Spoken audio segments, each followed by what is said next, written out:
All right, cool. We're here with Grace McDonough, Peyton McDaniel, and Ashanti Barnes. Sarah, you want to get us started? Sure.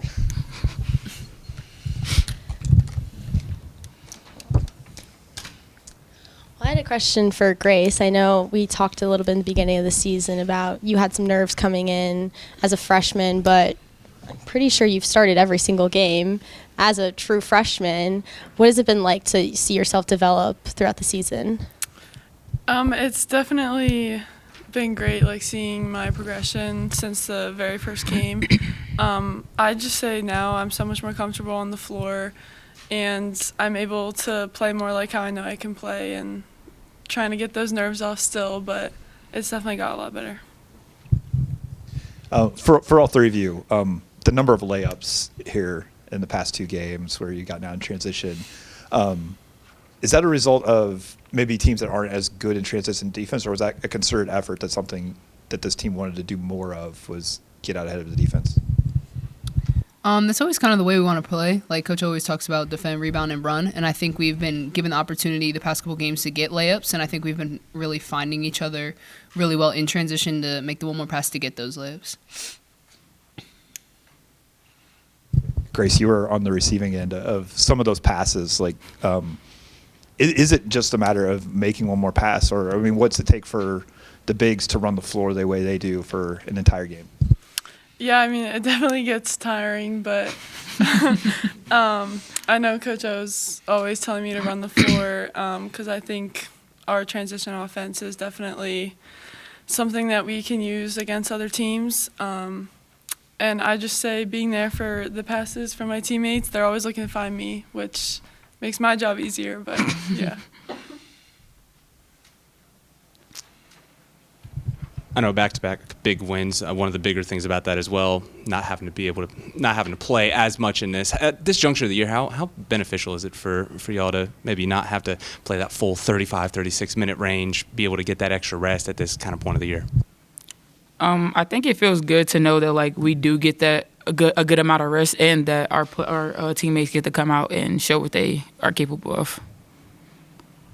And then Ashanti be able to get that 1,000th career point ball before the game, and then a quick 15 points for you at the half. What was working for you early on? Just kind of break that down. I think my teammates just finding me like on the plays or whatever. It was just all layups, and I was just getting them.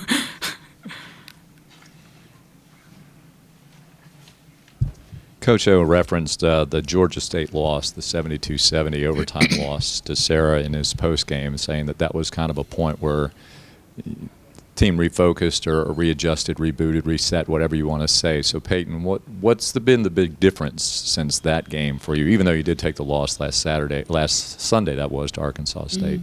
I think just like coming together more as a team, leaning on each other, really trusting each other. I think you could see that the past two games, like, our trust has been there. Like, our assists are high because we're making the one more pass. Just no matter, like Coach O talks about it, like you're driving, you see two people, no matter who's in the corner, it doesn't matter. Like, you're kicking it, knowing they're going to knock it down. While you have the microphone at the moment, and you mentioned again to Sarah that Ashanti's really easy to cheer for. Why is she an easy teammate to cheer for? I said she's the easiest person to celebrate because she's so selfless. She gives us everything she has, and she doesn't care about how much she scores, how many rebounds she has, but as long as we win, and she's always giving to others, she's always giving to me. No matter what kind of day I'm having, she's always there to pick me up. Grace, today you took a jumper and hit one inside the keyhole there, and I don't know that I've seen one of those, or if they are, they're kind of rare. I think if we look at a shot chart, most of them are going to be right there, at the baseline. What kind of shooting range did you have before you came to college? Before college, I honestly never shot outside the paint. And I mean, even now, like, I don't really take many jumpers outside the paint, but it definitely was not as far as I know I can shoot now. Yeah.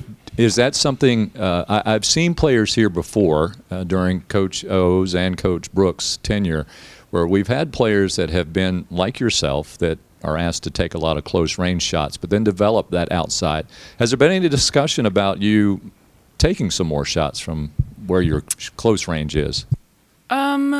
Not really. I mean, I know during like the summer off season, it's definitely something I'll work on more outside of the paint, but I feel like for me now, the focus, at least what the coaches and me have been talking about, is like more inside the paint. And if I'm open for those small jumpers off screens, like those kind of shots.